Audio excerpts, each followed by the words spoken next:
దేవుని పరిశుద్ధ నామంలో మీ అందరికీ వందనాలు తెలియపరుస్తున్నానండి. ఈ దినం దేవుని మాటను మనం ధ్యానం చేసుకుందాం.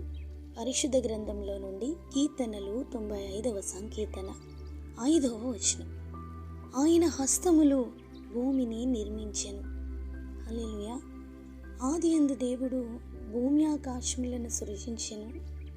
నిరాకారముగా శూన్యముగానున్న భూమిని వెలుగుతో నింపి పగటిని ఏర్పరిచి సముద్రాలను, గడ్డిని, విత్తనములిచ్చు చెట్లను, భూమి మీద తమ తమ జాతి ప్రకారము విత్తనములు గల ఫలమిచ్చు ఫలవృక్షములను భూమిపై మొలిపించారు. దేవుని యొక్క జ్ఞానం సృష్టికి అందాన్ని, అలంకరణని, ఆకర్షణను కలిగించాయి. ఆకారం లేని చీకటి లోకానికి వెలుగును ప్రకటించిన దేవుడు తన ప్రియ కుమారునిని ఈ లోకానికి పంపించారు. యేసు ప్రభునందు విశ్వాసముంచు వారందరూ ఆయన వెలుగు చేత నింపబడి, ప్రత్యేకింపబడి ఆయనను కలిగి జీవిస్తారు. పరిశుద్ధ గ్రంథంలో ఎందరో వ్యక్తుల యొక్క చీకటి జీవితాలను ప్రభువు వారు వెలుగుగా మార్చారు. మత్తయి సువార్త 4వ అధ్యాయము 18వ వచనంలో యేసు ప్రభువు వారు గలిలయ సముద్ర తీరాన సీమోను పేతురును అతని సహోదరుడైన ఆంద్రేయను, నా వెంబడి రండి, నేను మిమ్మును మనుషులను పట్టు జాలలుగా చేతునని వారితో చెప్పిన వెంటనే వారు తమ వలలు విడిచిపెట్టి ఆయనను వెంబడించారు.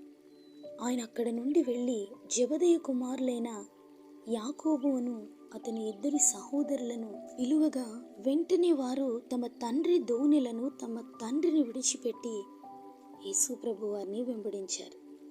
ఆయన చేతులలో వారి జీవితాలను సమర్పించుకొనుట ద్వారా దేవుడు వారిని అద్భుతంగా వాడుకొనుట, అనేకులకు ఆశీర్వాదకరంగా వారిని దేవుడు నియమించారు.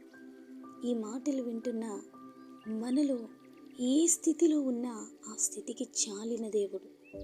ఆయన వాగ్దానాలను మన జీవితాలలో నెరవేర్చాలని దేవుడు ఆశిస్తున్నారు. ఆకారం లేని జీవితాలను స్థిరపరచగలరు. భూమికి పునాదులు వేయగలిగినటువంటి దేవునిని ఆరాధించు భాగ్యం ఒక గొప్ప ధన్యత అండి.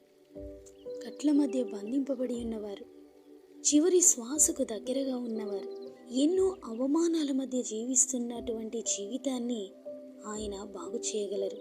దేవుని హస్తాలకు మన సమస్యలను అప్పగించుకోగలిగితే, దేవుని హస్తాలకు మన జీవితాలను అప్పగించుకోగలిగితే, ఆయన అరచేతులలో మనల్ని చెక్కుకున్న ఆయన ప్రేమ మనల్ని ఆదరిస్తుంది.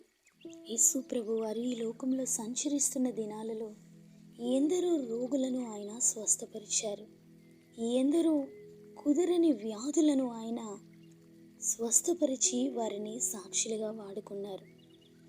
ప్రభువారు చేసిన అద్భుతాలను మనం ధ్యానిస్తుండగా పరలోకం యొక్క ఉద్దేశము, దేవుని యొక్క ఉద్దేశము మన జీవితాలలో బయలుపరచబడుతుంది. బంధించబడిన జీవితాలను విడిపించుటకు ఆయన శక్తివంతుడు.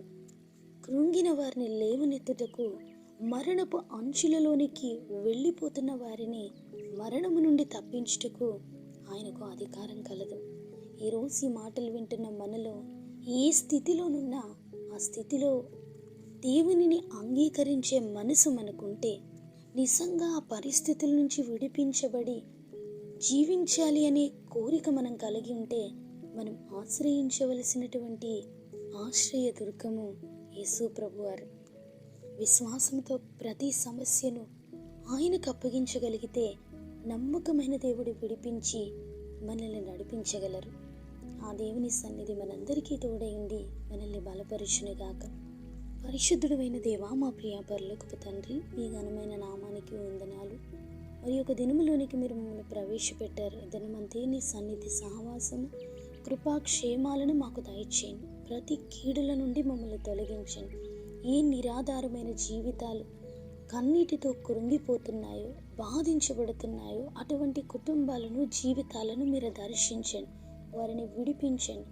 మీ శాంతినిచ్చి వారిని నెమ్మదితో నింపండి. ఈ ప్రార్థనలో ఏకీభవిస్తున్న ప్రతి ఒక్కరిని కూడా మీరు జ్ఞాపకం చేసుకొని వారి యొక్క సమస్యల నుంచి విడుదల, వారికి ఉన్న ఆలోచనలు సఫలము చేసి నడిపించమని నజరేయుడైన యేసు శక్తి కలిగిన నామములో అడిగి వేడుకొంచున్నాము తండ్రి. ఆమేన్.